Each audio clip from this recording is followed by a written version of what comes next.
میرے سامنے اگر کوئی اہل البیت کا قول مل جائے، ان کا عمل مل جائے صحیح طور پر اہل سنت کی کتابوں سے، اور پھر میں یہ کہوں نہیں میں ابو حنیفہ کے پیچھے چلوں گا، میں مالک کے پیچھے چلوں گا، تو یہ بات جہالت کی بات ہوگی، یہ بات غباوت کی بات ہوگی، حماقت ہے. ایسا کوئی یہ نہیں کر سکتا. اور میرا موقف یہی ہے کہ یہ سارے جتنے بھی ہیں، ابو حنیفہ، مالک، شافعی، احمد بن حنبل، سفیان ثوری اور اوزاعی، جتنے بھی ہیں، یہ اہل البیت علیہ السلام کے سامنے کچھ بھی نہیں ہے. اہل البیت علیہ السلام کا موقف اگر ہمیں درست طور پہ معلوم ہو جائے، مثال کے طور پر امام علی علیہ السلام ہے، ایک مسئلہ مجھے اگر امام علی کا مل جاتا ہے، ایک موقف اگر امام علی کا ہے، صفین میں وہ کھڑے ہیں، تو کیا پھر میں دوسری جانب جاؤں گا کہ نہیں دوسرے جانب بھی صحابہ ہے؟ نہیں. اگر میں دوسری جانب جاتا ہوں تو پھر میں حدیث ثقلین کی اتباع کرنے والا نہیں ہوں گا.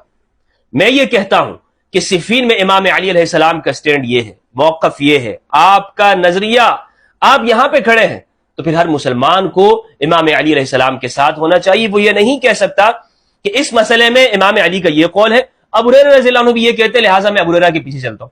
نہیں بھائی، یہ نہیں ہوگا. اور ہمارے عام طور پر سنی حضرات وہ یہی کر رہے ہوتے ہیں. امام علی کا موقف آ جاتا ہے، صحیح حدیث مل جاتی ہے، لیکن پھر بھی وہ یہ کہتے ہیں کہ اس میں دوسرے صحابہ کی رائے یہ ہے، اور وہ دوسری جانب چلے جاتے ہیں اور یہ چھوڑ دیتے ہیں. تو شیعہ کا جو مفہوم ہے، شیعہ کا اگر اس کا مفہوم یہ ہے کہ امام علی علیہ السلام کا شیعہ ہونا، امام علی کی جماعت کا ہونا، امام علی کی پارٹی کا ہونا، واللہ باللہ میں فخریہ کہتا ہوں کہ میں شیعہ ہوں. اس معنی میں ہر مسلمان کو شیعہ ہونا چاہیے. میں شیعہ ہوں.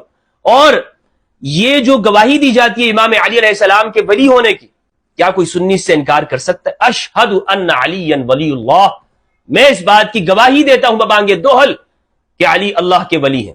کسی مسلمان کو انکار ہے اس علی کے اللہ کے ولی ہونے سے؟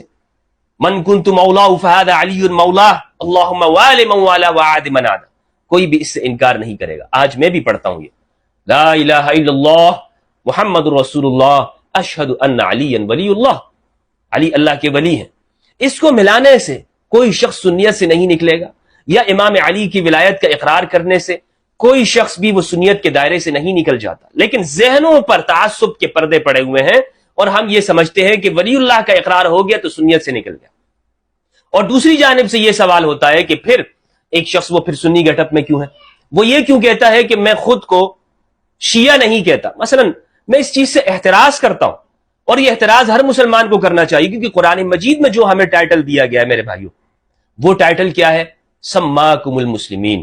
ہمارا نام ہے مسلمین، مسلم نام رکھا گیا ہے. اس امت کا نام کیا ہے؟ مسلم ہے.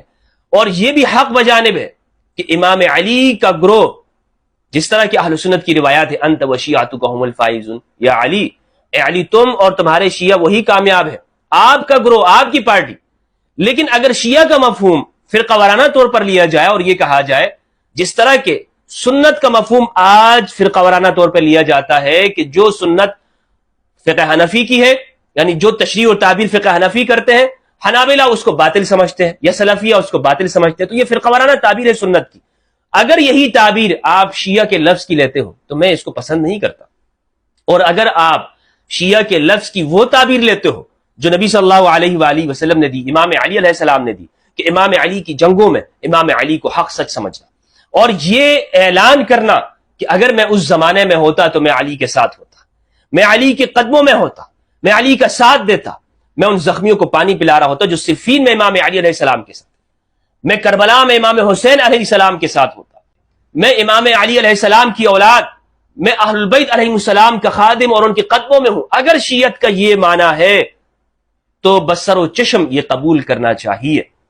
لیکن یہ بات کہنا کہ نہیں آپ اس فرقے کے اندر آ جائیں، یہ ہرگز قبول نہیں، کیونکہ قرآن مجید نے نام کیا رکھا ہے؟ مسلمین. دیکھیں قرآن مجید کے اندر یہ جو شیعہ کا لفظ شین یا عین، یہ مادہ، یہ